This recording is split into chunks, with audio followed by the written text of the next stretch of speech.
Japan সরকার যতই দাবি করুক না কেন, জাপানের রেনকোজি মন্দিরে যে চিতাভস্ম রয়েছে তা কোনোভাবেই সুভাষচন্দ্র বসুর নয়।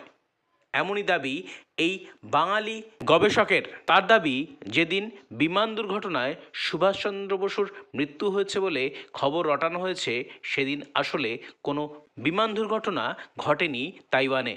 আসুন দেখে নেওয়া যাক কি বললেন এই সুভাষ গবেষক। I have visited 20 countries of the world because and I was very much was in Moscow, Vietnam, Siberia, and also in the Singapore, which I have documents which I have collected from the different archives.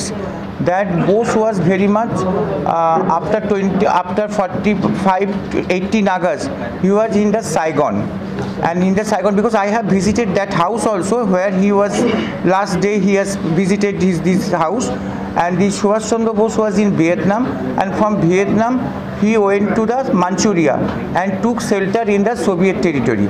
And he took shelter in the Soviet territory, and after 90, the plane crash story is absolutely bogus, and the plane crash story is absolutely rumor also spread by Subhash Chandra Bose himself.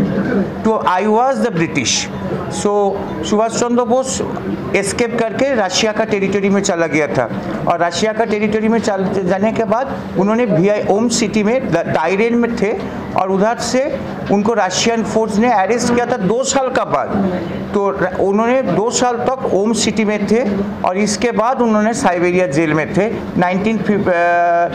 जो Siberia में येस्तुक jail है, येस्तुक jail का जो cell number है 56, उसमें उन्होंने थे।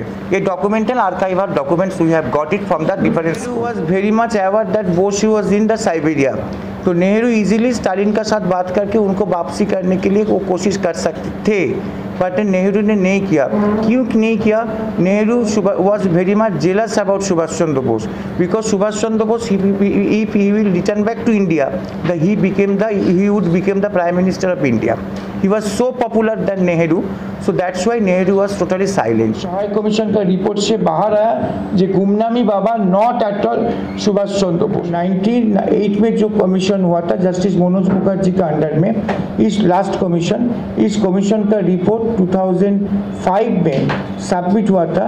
इस कमीशन का रिपोर्ट में थे कि सुभाष चंद्र बोस अभी उनका मौत हो गया क्योंकि बायोलॉजिकली ही कांट अलाइव।